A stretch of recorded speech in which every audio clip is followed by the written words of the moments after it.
మహాపరిశుద్ధుడా, మహోన్నతుడా యేసయ్య, మీ నామమును బట్టి స్తోత్రాలు వందనాలు చెల్లిస్తున్నాం ప్రభువా.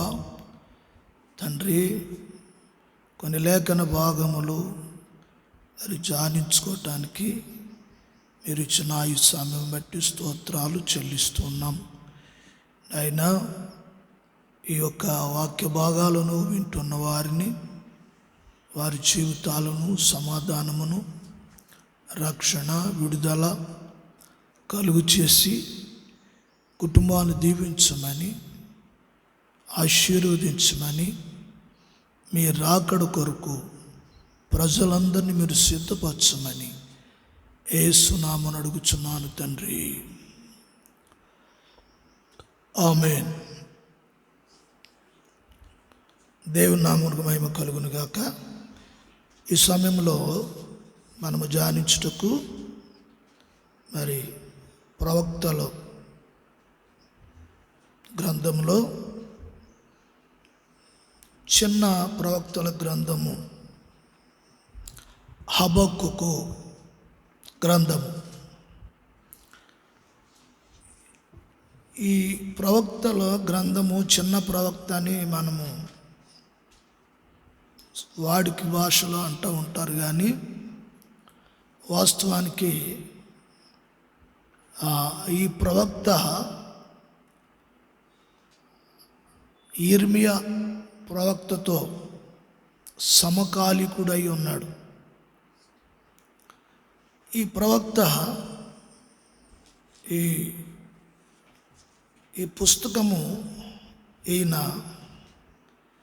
రచించాడు. ఇశ్రాయేలు ప్రజలు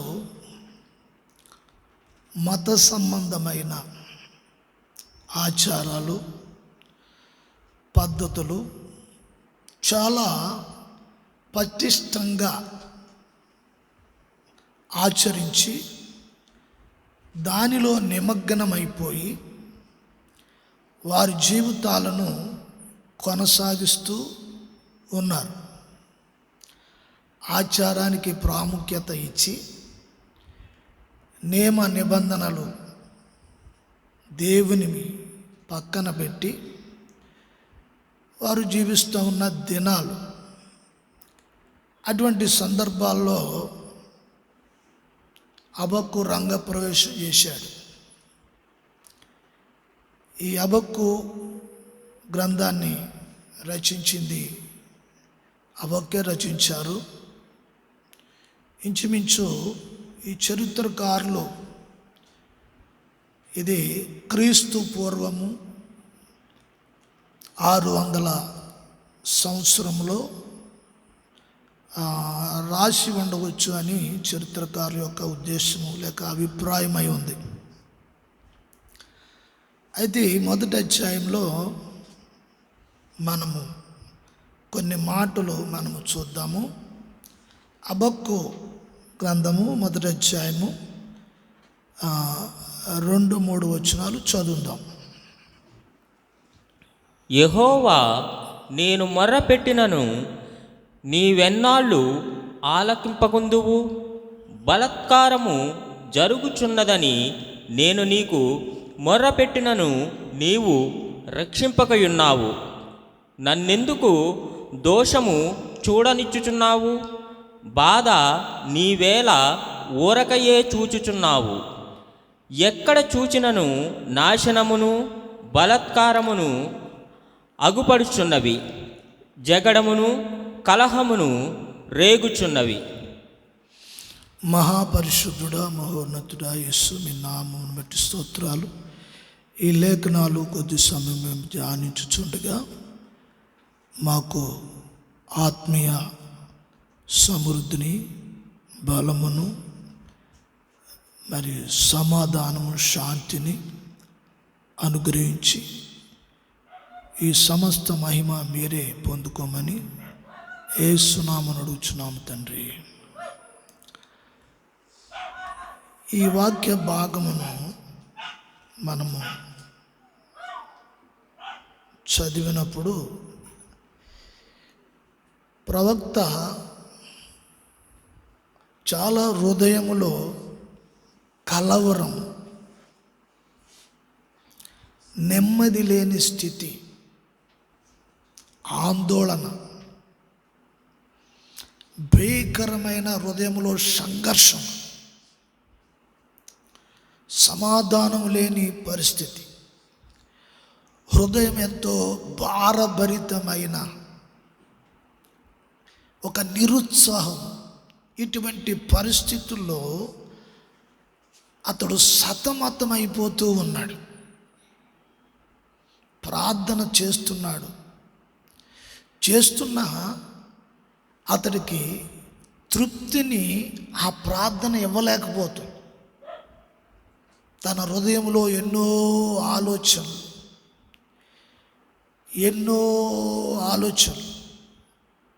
హృదయంలో పెట్టుకుని అవి మోసుకుంటూ జీవిస్తూ ఉన్నాడు. అతని కళ్ళ ముందు దేవుని ప్రజల యొక్క జీవితాలను చూస్తున్నప్పుడు అతని హృదయము భారభరితముగా వేసారిపోయి విసిగిపోతూ ఉంది. వాళ్ళ విషయంలో ఒక కోపము, ఉద్రేకము, అసహ్యము అతడికి వస్తూ ఉంది. అతని జీవితంలో అతను ఆలోచించిన ఆలోచన బట్టి దేవుని ధర్మశాస్త్రము ప్రజలలో నిరర్ధకమైపోతుంది అని వేదన అతనికి కలుగుతూ ఉంది. గమనించాలి, ఒక ఆత్మ పొందిన వ్యక్తి జీవితంలో దేవుని పని పాడైపోతుంటే దేవుని ఉపదేశానికి, దేవుని ఆజ్ఞలకు వ్యతిరేకముగా దేవుని ప్రజలు అని చెప్పుకున్న వారు ప్రవర్తిస్తున్నప్పుడు వారి స్వనీతితోనూ సొంత అభిప్రాయాలతోనూ ఉద్రేక భావాలతోనూ వారికి పుట్టుకతో వచ్చిన స్వభావంతోనూ వారు ప్రవర్తిస్తున్నప్పుడు ఆత్మీయంగా ఎదిగిన ఒక వ్యక్తి జీవితంలో ఓర్చుకోలేని పరిస్థితి అతడు అనుభవిస్తూ ఉన్నాడు. అతను ఒక గోపురం ఎక్కాడు.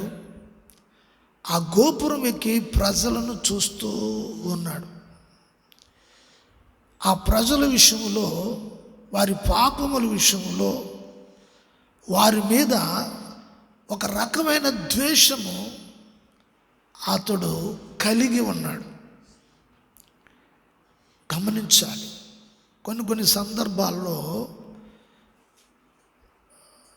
మనము కూడా మిడిమిడి ఆత్మీయ జ్ఞానము, చూడండి, వాక్యం పట్ల సరైన అవగాహన లేకుండా మనుషులను చూసుకొని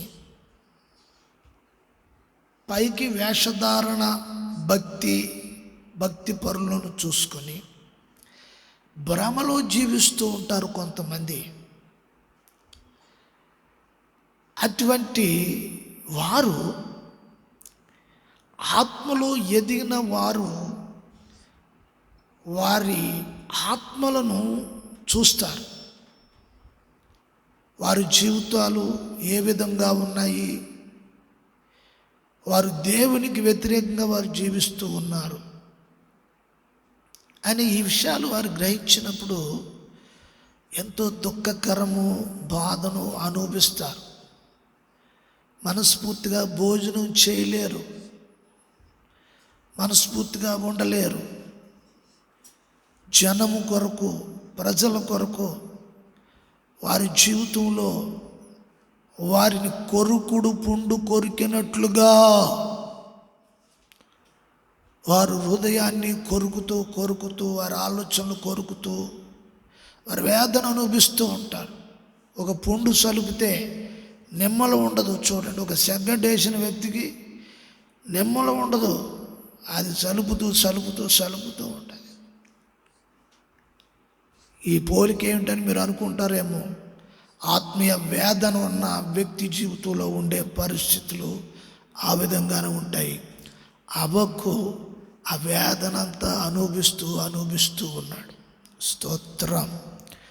నా ప్రార్థన వెనక ఉందివా, దేవునితో వ్యాజ్యమాడుతూ ఉన్నాడు.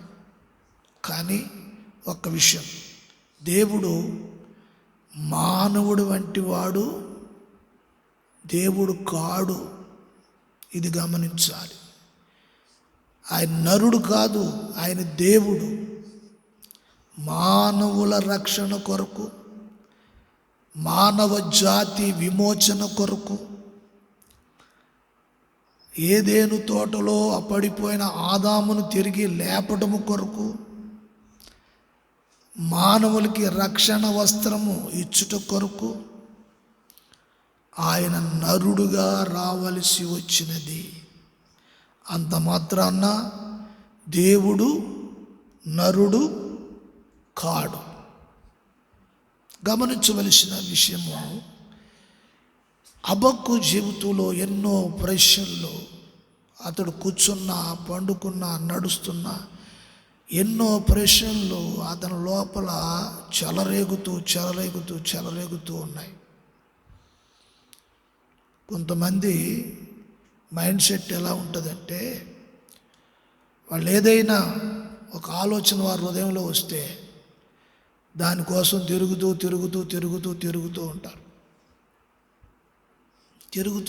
ఉంటారు.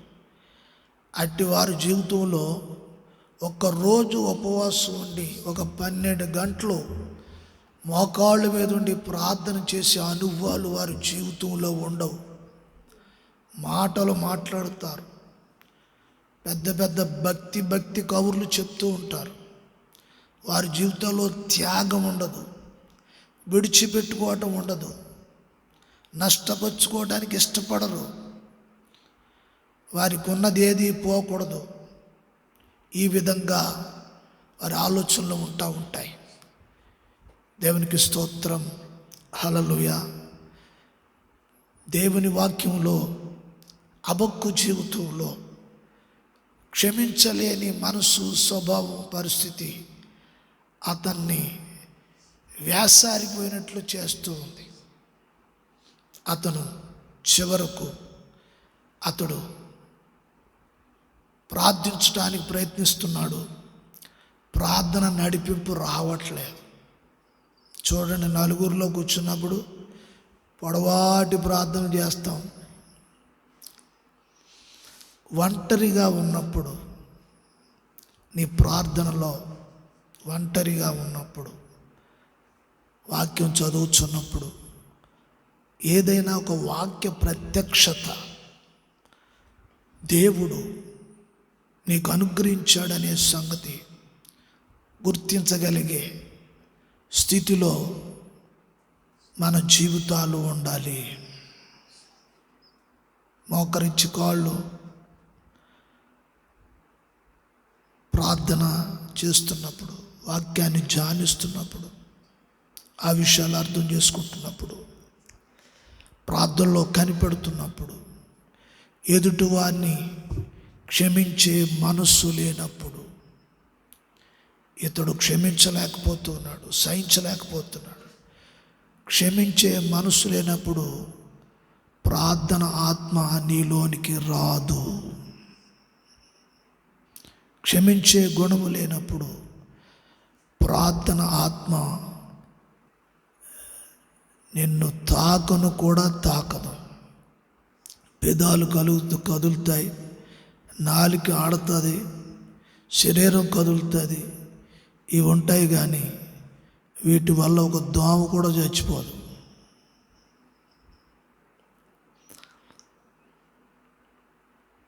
అయితే అతడు ప్రార్థన ప్రారంభించాడు. 3వ అధ్యాయంలో మనం చూస్తే అతడు ప్రార్థన ప్రారంభించాడు. ఆ ప్రార్థనలో అతడు ప్రార్థనలో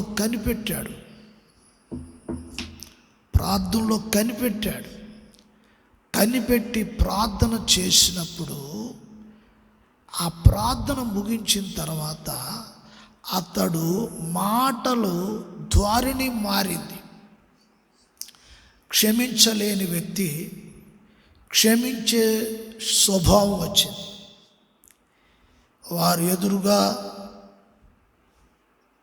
నెమ్మది లేకుండా దేవునికి వ్యతిరేకంగా కొట్లాడుతున్న ప్రజలు, వ్యతిరేకంగా బెంకములాడుతున్న ప్రజలు, కొండాలు, అబద్ధాలు, మోసాలు, ఒకరి మీద ఒకరు ఈ విధంగా ఉంటున్న మనుషులను చూసినప్పుడు వారు నశించాలి అనే స్వభావం అతనిలో ఉన్నది. ఎప్పుడైతే కనిపెట్టి ఇతడు ప్రార్థన చేశాడో గమనించాలి. కనిపెట్టి ప్రార్థన చేయాలి. కనిపెట్టి ప్రార్థన చేసినప్పుడు, ప్రార్థన ఆత్మ నీలో ప్రవేశించినప్పుడు నీ ఆలోచన విధము మార్పు చెందుతుంది. నువ్వు ఆలోచించే ఆలోచన, ఆ పద్ధతి, తీరు మారుతుంది. కారణం ఏంటి? అప్పుడు ఆత్మ నీ ఆలోచనను స్వాధీనములోనికి తీసుకుంటుంది. దేవుని ఆత్మ. గమనిస్తున్నారా? లేకపోతే నీ ఆలోచన నీ అండర్లో ఉంటుంది, నీ కంట్రోల్లో ఉంటుంది. నీ ఆలోచన నువ్వు ఎలా కావాలితే అలాగా బైక్ హ్యాండిల్ తిప్పినట్టు తిప్పుతావు. కానీ కనిపెట్టి ప్రార్థన చేసినప్పుడు నీవు ఆత్మ వశములోనికి వెళ్ళినప్పుడు నీ కంట్రోల్ అంతా కూడా ఆత్మలో ఉంటుంది. అందుకే ఆత్మపూర్ణులైన మీరు ఆత్మచేత నడిపింపబడాలి. ఆత్మచేత నడిపింపబడిన వారు మీ శరీర హేచ్ఛలను నెరవేర్చరు అని లేఖనాలు తెలియజేస్తూ ఉన్నాయి. చూడండి, నీ శరీర ఆలోచనలు నెరవేర్చుకోవడానికి, నీ శరీర ఉద్దేశాలను నెరవేర్చుకుని నీవు సంకలు గుద్దుకోవడానికి, నీవు శరీర ఆలోచనలు నెరవేర్చుకుని నీవు సంతోషించడానికి, నీ శరీర సంబంధమైన సంతోషంలో నువ్వు మునిగిపోవటం అనేది ఉంటున్నప్పుడు నీ ఆత్మలో తృప్తి అనేది ఉండదు. ఇది నువ్వు గమనించాలి.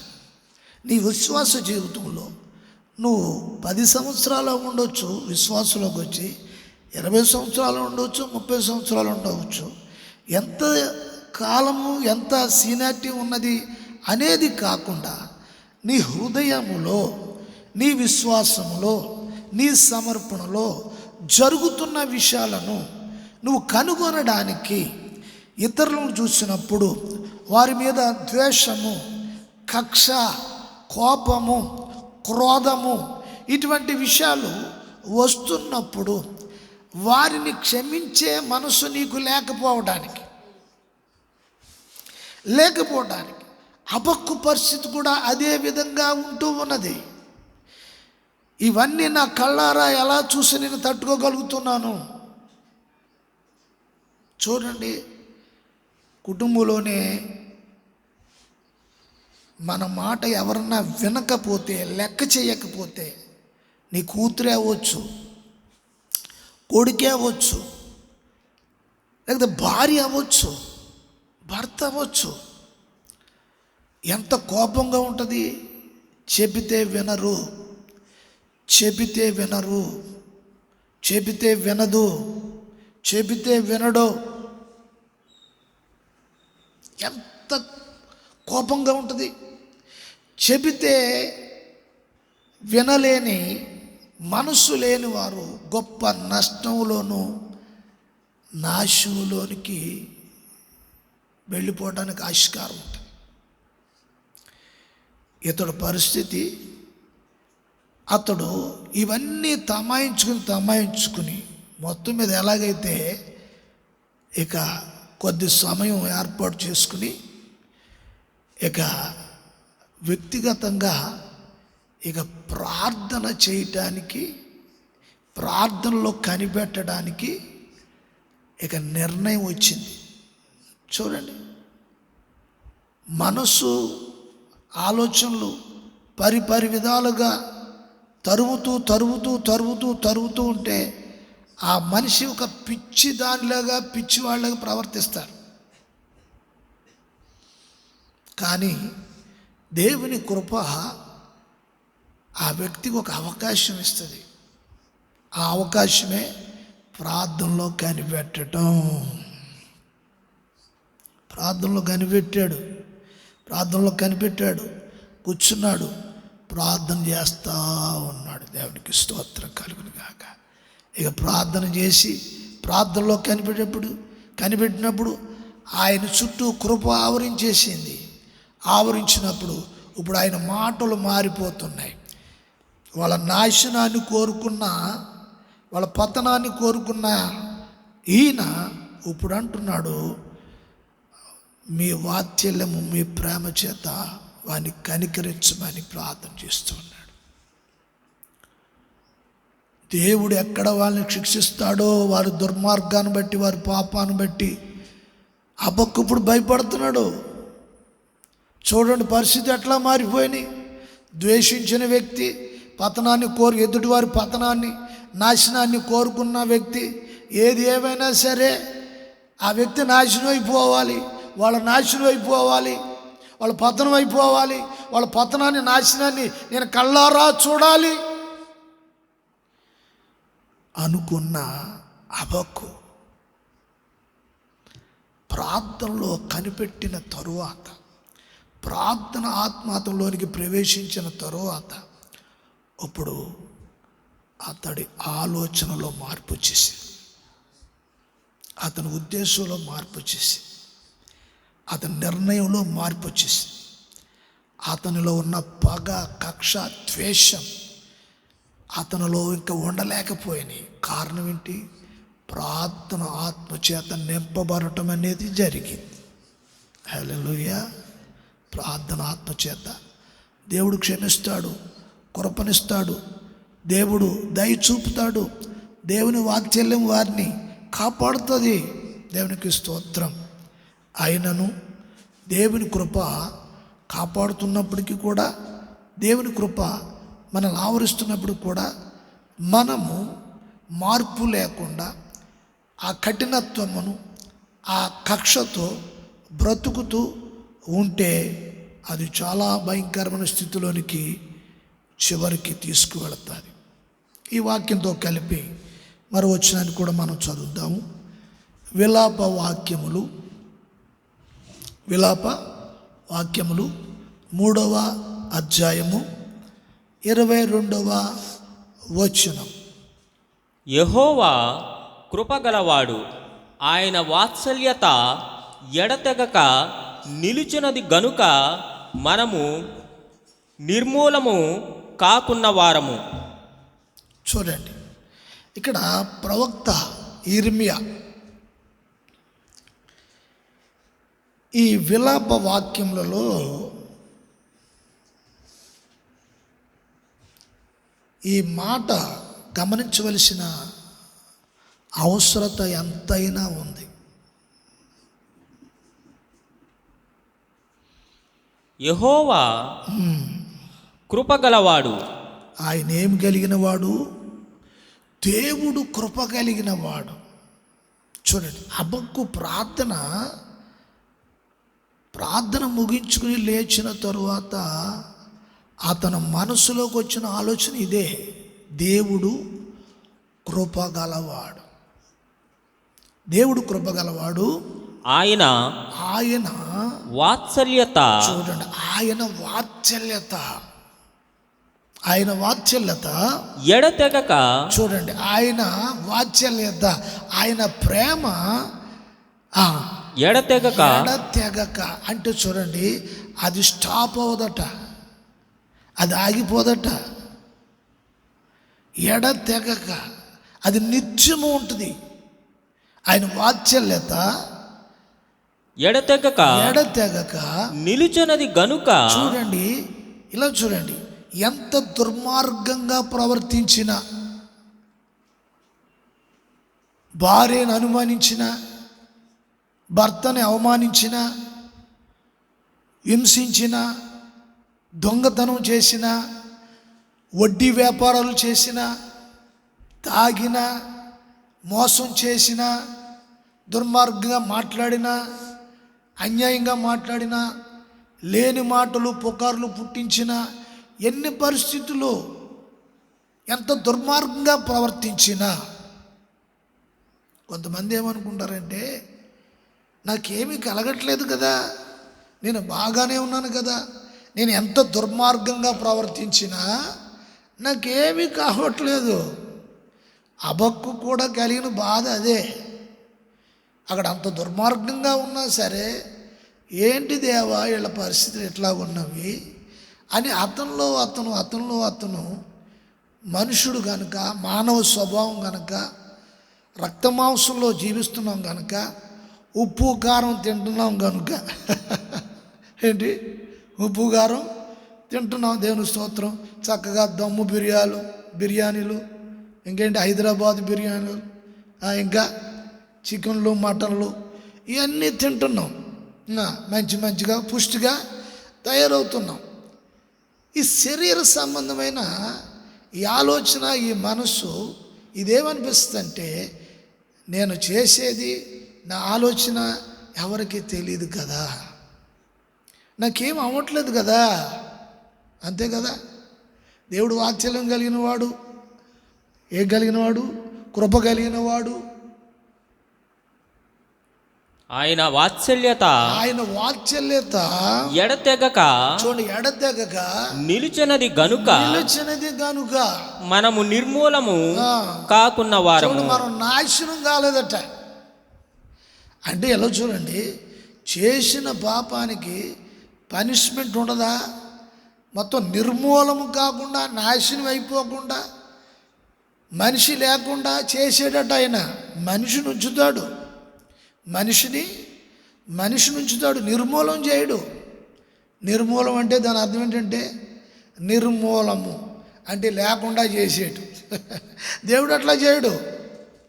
ఆయన వాత్సల్యత ఉంది, ఆయన ప్రేమ ఉంది, ఆయన కృప ఉంది. దేవునికి స్తోత్రం. అది నిలిచే ఉంది. కొంతమంది అజ్ఞానులు ఏమనుకుంటారంటే, ఏం వాళ్ళేది, నేను ఎలాగున్నా బాగానే ఉన్నాను కదా, 10 సంవత్సరాల నుంచి నేను రహస్యంగా నేను చేస్తూ ఉన్నాను, ప్రార్థనకి వెళ్తూ ఉన్నాను, వస్తూ ఉన్నాను,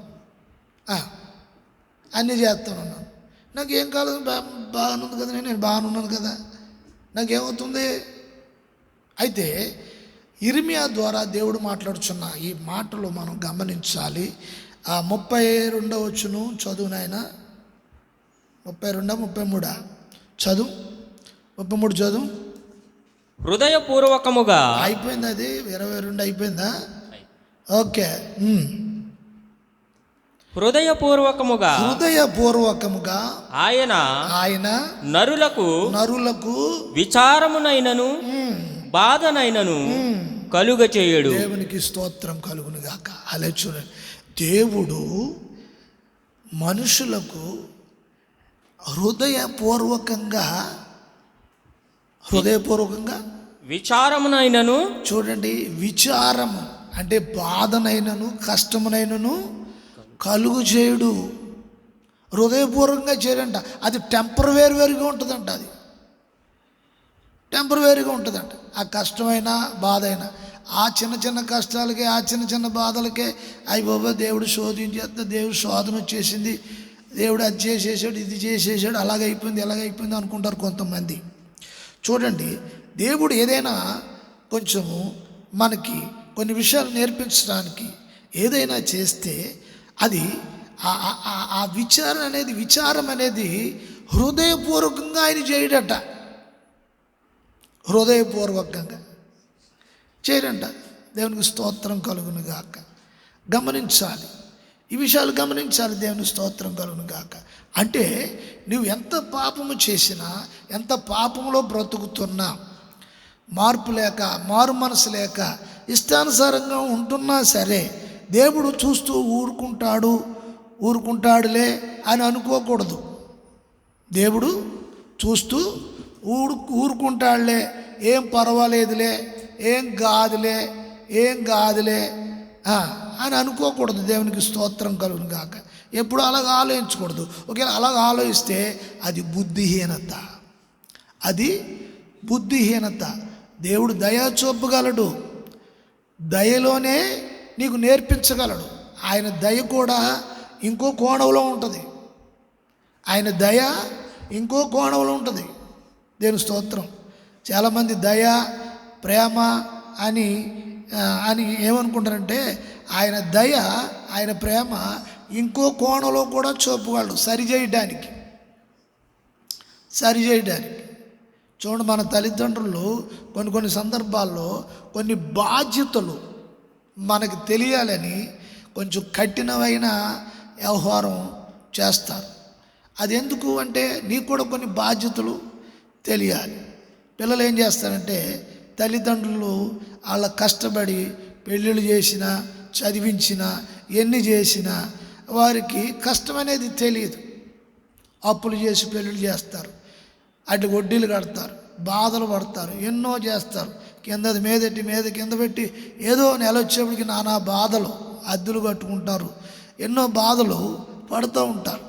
అయితే ఇప్పుడు ఈ బాధలన్నీ ఈ పిల్లలకు తెలియదు, వీళ్ళకి తెలియదు. సాయంత్రం అయ్యేటప్పటికి ప్లేట్లోకి భోజనం వచ్చేస్తుంది, టిఫిన్ వచ్చేస్తుంది, బట్టలు వచ్చేస్తాయి, ఖర్చులకు డబ్బులు వచ్చేస్తాయి, దారి ఖర్చులకు డబ్బులు వచ్చేస్తాయి. వీటన్నిటికి కూడా ఇచ్చేస్తుంటాయి. వీళ్ళకి తెలియదు. అయితే వీళ్ళకి కష్టం అంటే ఏంటో తెలియట్లేదు. తెలియాలి అన్నప్పుడు ఏం చేస్తారంటే తల్లిదండ్రులు కొంచెం కొన్ని విషయాల్లో పట్టినట్టుగా ఉంటారు, విడిచిపెట్టినట్టుగా ఉంటారు. అది కూడా ప్రేమతోనే. ప్రేమ ఈ కోణంలో కూడా ఉంటుంది. ప్రేమ దయ చూపిస్తుంది, ప్రేమ ఇస్తుంది, ప్రేమ పంచుతుంది, ప్రేమకు వచ్చేస్తుంది, అన్నీ చేస్తుంది. అయితే ఒక్కోసారి కఠిన వైఖరి కూడా ప్రేమ చూపిస్తూ ఉంటుంది. దేవుని స్తోత్రం కలుగును గాక. దేవుడు నాకేమీ కావట్లేదు, నాకేమీ జరగట్లేదు, నేను ఎలా ఉన్నా పర్వాలేదులే అని దేవుని విషయంలో కఠిన వైర్యము మనము చేయటానికి వీర్లేదు. మరొక వచనాన్ని కూడా మనము చదువుదాము. మనం చదువుదాం. రోమపత్రిక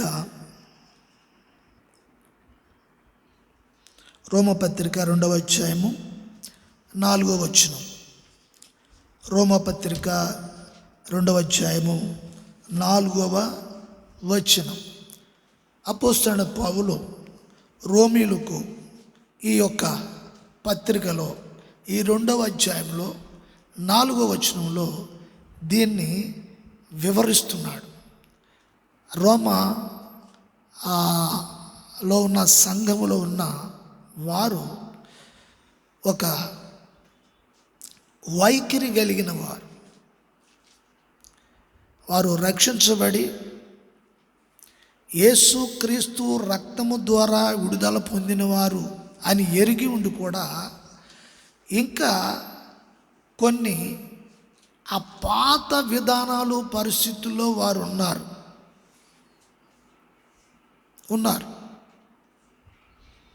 ఇంకా ఆ పాత పరిస్థితుల్లో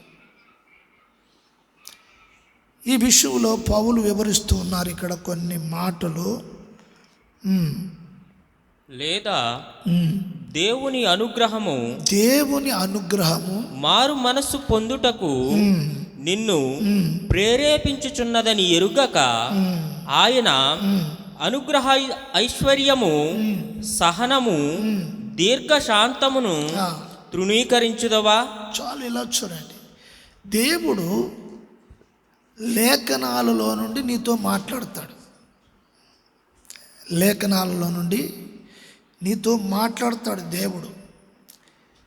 దేవుడు చాలా సహనముతో ఉంటాడు, అంటే ఓపికతో ఉంటాడు. దేవుడు నీకులాగా కోపం వచ్చేస్తే వెంటనే మానేయటం, నీకులాగా ప్రేమ వచ్చేస్తే నోటి నిండా పెట్టేయటం, లేకపోతే మానేయటం, లేకపోతే ఎండగెట్టేయటం, అట్లా చేయడు. ఆయన నీవు మార్పు లేక దుర్మార్గంతో మార్పు చెందక మారు మనసుకు చోటివ్వక ఇంకను దేవుడు వాక్యముతో మాట్లాడుతూ ఒక అనుగ్రహం మనకు అనుగ్రహిస్తున్నప్పటికీ మారు మనసు పొందుటకు నిన్ను ప్రేరేపించుచున్నదని ఎరుగక. వాక్యంతో మాట్లాడేది దేవుడు ఎందుకు? నువ్వేవే విషయాల్లో దేవునికి వ్యతిరేకంగా ఉన్నావు, నీ ఆత్మీయ అభివృద్ధి ఎందుకు ఆగిపోయిందో, నీ ఆత్మీయ నడిపింపు ఎందుకు ఆగిపోయిందో, వాక్య ప్రత్యక్షత ఎందుకు ఆగిపోయిందో, ప్రేమ బయలుపరచడం అనేది, ప్రేమ ఒకరి పట్ల ఒక రకంగా ఉండేది దాన్ని ప్రేమ అనరు, దాని శరీరయచ్చ అంటారు. ఇట్లా ఎక్కడెక్కడైతే ఆగిపోయిందో అటువంటి సందర్భాల్లో లేఖనాలలో నుండి, ఉపదేశములో నుండి, సంఘములో దైవజనుడు మాట్లాడుతూ ఉంటాడు. ఇవన్నీ దేని కొరకు అంటే నీవు మార్పు లేక మారు మనసు పొందుటకు నీకు ప్రేరణ కలుగు చేయడానికి. ఈ ప్రయత్నం అంతా పరిశుద్ధాత్మ దేవుడు సంఘంలో పనిచేస్తూ ఉంటాడు. ఈ ప్రేరణ అంతా దేనికి? ఈ ప్రేరేపణ అంతా దేనికి? ఇది మారు మనసు కొరకు, నీవు పతనము కాకుండా ఉండడానికి, నువ్వు నాశనము కాకుండా ఉండడానికి, నీవు కూలిపోకుండా ఉండడానికి. ఆయనతో వాత్సల్యత చూపిస్తూ ఉంటాడు. ఆయన వాత్సల్యత ఎడతెగకుండా ఉంటుంది. రోమీయులకు ఈ విషయాలు రాస్తూ ఆయన నీకు ఏమి అనుగ్రహిస్తున్నాడు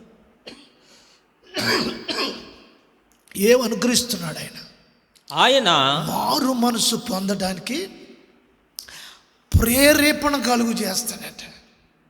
ప్రేరేపణ, నాకు ప్రేరేపణ రావట్లేదండి. ప్రేరేపణ రావాలంటే దేవుని సన్నిధికి నీ లోపల చోటు ఇవ్వాలి.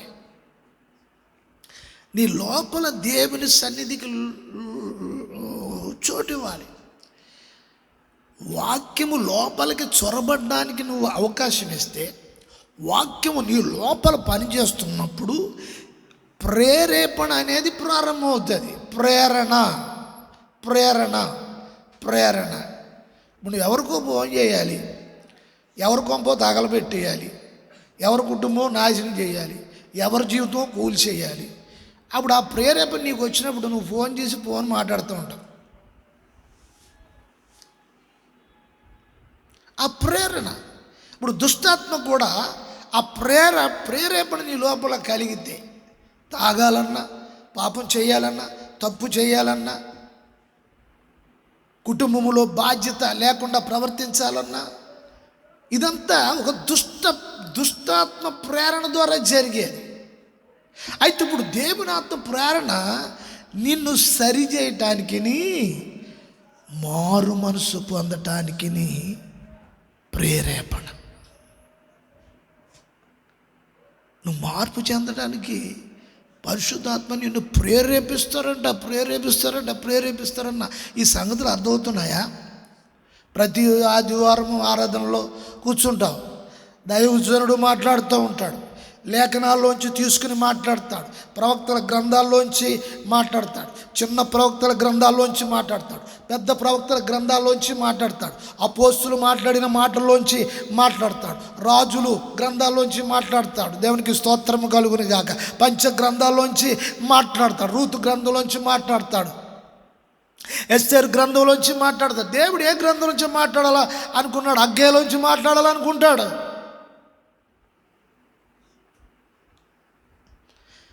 నిన్ను సరి చేయటానికి, నీకు ప్రేరేపణ కలుగు చేయటానికి, ప్రేరణ దేనికి? మారు మనసు పొందటానికి. నీ ఆత్మలో నువ్వు వ్యక్తిగతంగా ఉజ్జీవపరచబడాలి. ఆత్మలో ఉజ్జీవపరచబడాలి. విచారంతో ఒక మూలన వేసారిపోయి విసిగిపోయి ఉన్నట్టుగా అబక్కులాగా అనేది కాకుండా అబక్కు ప్రార్థనలో కనిపెట్టిన తర్వాతే అతడు ఆత్మలో ఉజ్జీవించబడ్డాడు. నీవు కూడా ఆత్మలో కనిపెట్టే అనుభవంలోనికి ఉన్నప్పుడే ఆత్మలో నువ్వు ఉజ్జీవించబడగలుగుతావు. శరీర సంబంధమైన ఆలోచన నుండి ఉన్నతమైన పరలోక దర్శనాలను, ఆ పరలోక సంబంధమైన సంగతులను, ఆ పరలోక ఈవులను సంపాదించుకోవడానికి, పొందుకోవడానికి ఈ కనిపెట్టే ఆత్మ ప్రేరణ నీ యొక్క మారు మనసు అంతకంతకు ఒక రూపాంతరము అనుభవంలోనికి నడిపించును. స్తోత్రం. పౌలు సంఘానికి చాలా స్వచ్ఛముగా మాట్లాడుతూ ఉన్నాడు. స్వచ్ఛముగా మాట్లాడుతున్నాడు. ఒక స్వచ్ఛమైన విషయాలు ఇవి. దేవునికి స్తోత్రం కలుగునుగాక. హల్లెలూయా, హల్లెలూయా. చదవండి. దేని కొరకు? నీవు మారు మనసు పొందుటకు నిన్ను ప్రేరేపించుచున్నదని. సహోదరుడా, సహోదరి, ఈ మాటలు వింటున్నా నీతోటే మాట్లాడుతున్నాడు ప్రభు. ఆలకిస్తున్నావు కదా? తప్పులు పట్టడానికా, కోడిగిట్టుకి ఈకలు తీయడానికా? దేవుని వాక్యము మాట్లాడేది ఎందుకో తెలుసా? నువ్వు మార్పు చెందటానికి, నువ్వు వ్యక్తిగతంగా ఉద్యమం పొందడానికి. స్తోత్రం. ఆఖరిగా మరొక వచనము చదివి మనము ముగించుకుందాం ఈ మాటలు. మరొక వచనాన్ని కూడా మనం చదువుదాం. ప్రసంగి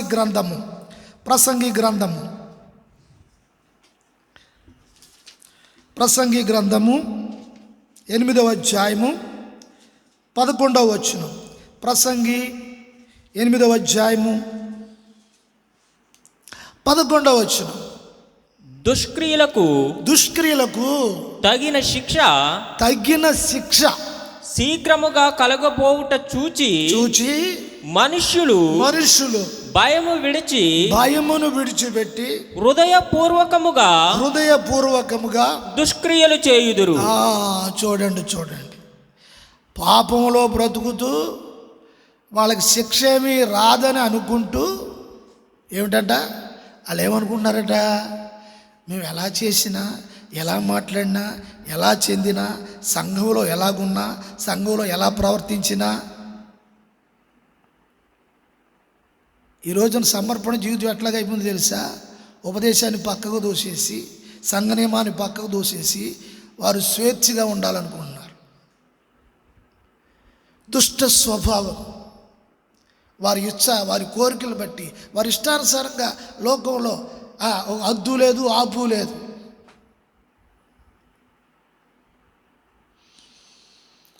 విడిచిపెట్టినోడు వెళ్ళమంట ఊరంతా తిరుగుతుందట.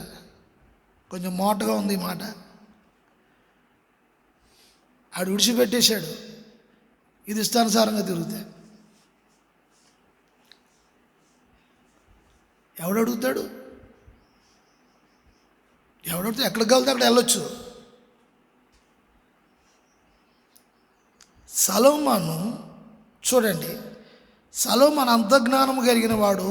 ఇతడు అన్నాడు, దుష్టత్వాన్ని గుర్తించి ఈ ప్రసంగిలో అతను రాస్తాడు,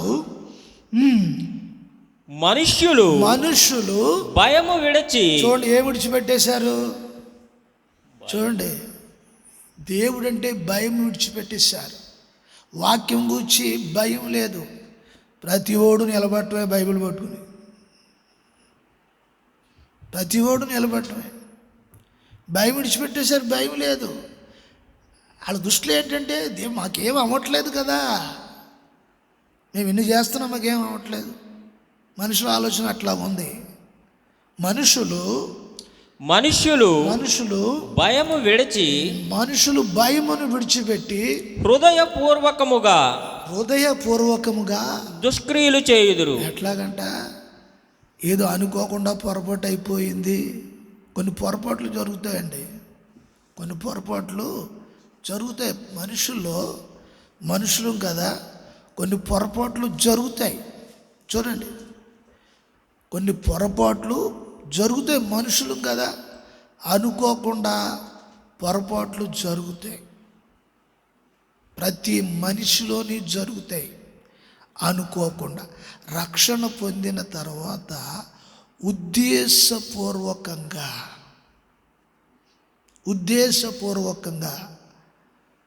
నువ్వు తప్పు చేయకూడదు. అనుకోకుండా జరిగిపోయిన దానికి పశ్చాత్తాపడాలి, క్షమాపణ అడగాలి. ఊహలోనో భ్రమలోనో బ్రతికించేది కాదు దేవుని వాక్యం, వాస్తవంలో నిన్ను జీవింపచేసేది. వాస్తవంలో జీవింపచేసేది. మనుషులు బైబిల్ విడిచిపెట్టేశారంట. హృదయపూర్వకముగా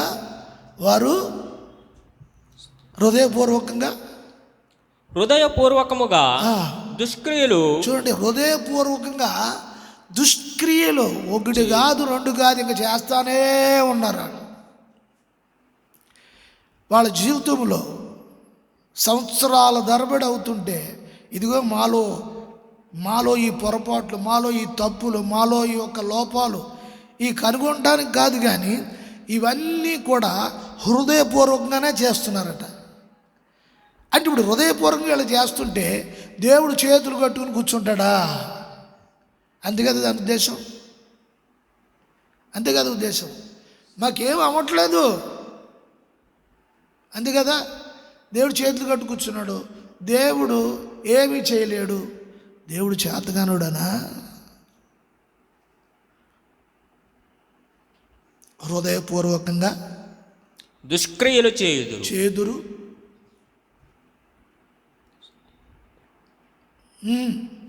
పాపాత్ములు 100 మారులు దుష్కార్యము చేసి దీర్ఘాయుష్మంతులైనను దేవుని యందు భయభక్తులు కలిగి ఆయన సన్నిధికి భయపడివారు క్షేమముగా నుందురనియు. దేవునికి స్తోత్రం కలుగునుగాక. హల్లెలూయా.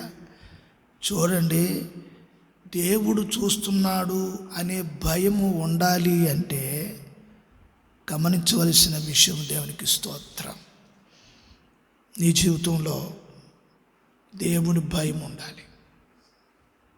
దేవుని భయం ఉండాలి. అది వాక్యము, లేఖనాలు వింటున్నప్పుడు నీ జీవితంలో నేను సరి అవ్వాలి, సరి చేసుకోవాలి, నా హృదయ వైఖరిని నేను మార్చుకోవాలి, నా హృదయ వైఖరిని నేను మార్చుకోవాలి అనే తలంపు నీలో ప్రారంభం కావాలి అంటే నువ్వు ప్రభు సన్నిధిలో కొంత సమయము నీవు వ్యక్తిగతంగా ప్రార్థనలో కూర్చోవాలి. వ్యక్తిగతంగా ప్రార్థనలో కనిపెట్టాలి. దేవుని స్తోత్రం కలుగుగాక. కొంతకాలం ప్రార్థనలో కనిపెట్టాలి. అలా కనిపెట్టినప్పుడు దేవుని ప్రత్యక్షత నీకు అనుగ్రహించబడుతుంది. స్తోత్రం. కఠిన హృదయములను ఆయన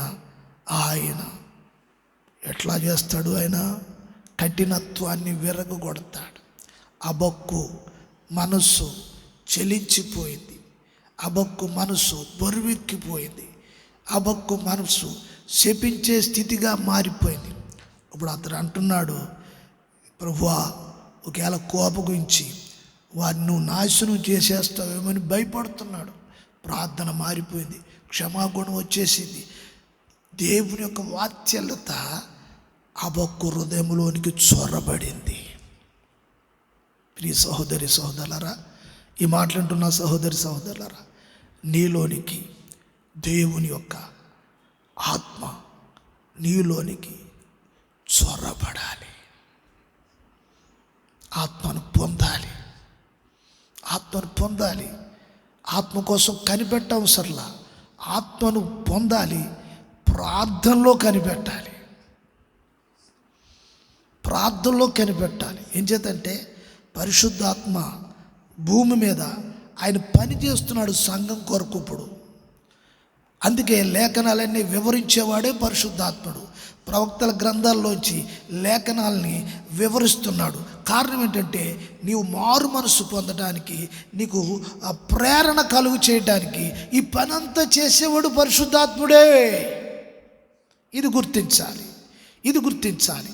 ఆ విధంగా ప్రభు మరి వాక్యం వింటున్న మీ అందరికీ ప్రభు సహాయము చేయును గాక. ప్రార్థన చేద్దాము. మహాపరిశుద్ధుడా, వాత్సల్యము కలిగిన మా తండ్రి అయిన దేవా, మీకు స్తోత్రాలు, వందనాలు. మరొకసారి మా వ్యక్తిగత జీవితాలను మీరు సంధించారు. ఏదో రోజులు దొల్లిపోతున్నాయి, కాలం గడిచిపోతుంది, ఏదో నడిచిపోతున్నాం అని అనుకోవటం అనేది కాకుండా ఒక్కసారి మేము ఆలోచించుకోవటానికి మీ కృప మాకు సహాయం చేసి ఈ లేఖనాలను మాకు మీరు అనుగ్రహించినందుకే వందనాలు, స్తోత్రాలు చెల్లిస్తూ ఉన్నాం. మీ పరిశుద్ధాత్మ సహాయం ద్వారా మమ్మల్ని బలపరిచి నిలబెట్టడానికి మీరు చేస్తున్న ప్రతి ప్రయత్నము మా జీవితంలో స్థిరపరచమని, ఆశీర్వదించమని యేసు నామమున అడుగుచున్నాము మా పరమ తండ్రి. ఆమేన్.